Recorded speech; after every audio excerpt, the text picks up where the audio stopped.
Take an old wooden broom handle or something similar and give it a coating of gold spray paint. Now for the blade, you can either draw this piece freehand or you can download a free template at thewoodlandelf.com/patterns/Loki.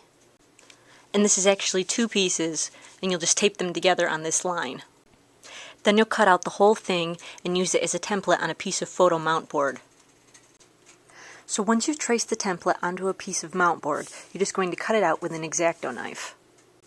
Now when you're cutting, you want to keep your blade bent at about a 45-degree angle. And what that does is it gives it a nice blade-like edge along the side. Once you've got your blade cut out, you'll give it a coating of silver spray paint, as I've done here. Next you'll do the pieces for the base of the blade, and you'll want 2 of each of these pieces. You won't need the sharp edge on these pieces, so you can just keep your knife upright as you're cutting this time.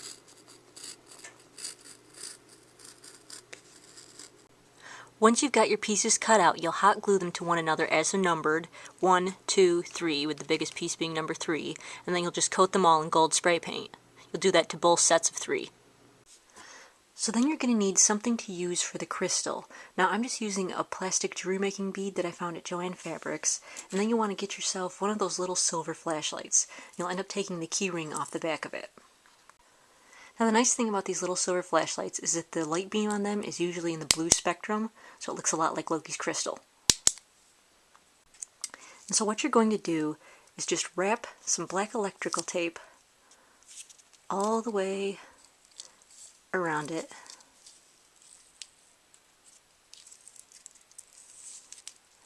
That will stick the crystal to the flashlight, and then you'll just continue to wrap it all the way down the silver flashlight. Make sure you keep your wrapping nice and tight. So then to put it all together, I hot glued the bottom edge of the big silver piece to the handle first, and then I glued one set of the 3 gold pieces on the one side, and then another set of the 3 gold pieces on the other side, sandwiching the silver blade in the middle. So then I moved up a little ways, and I glued my tape-covered flashlight. I glued that to the big silver blade on one side, and then on the other side I glued it to one of the sets of the 3 gold pieces. So it's sandwiched right in there with a bit of hot glue, and then the other gold piece, you can just lightly hot glue it to the front of one of the big silver piece. And so then the cool thing about this is that when you want to turn it on, you can just slip your finger in between the gap and push the button, and your staff glows.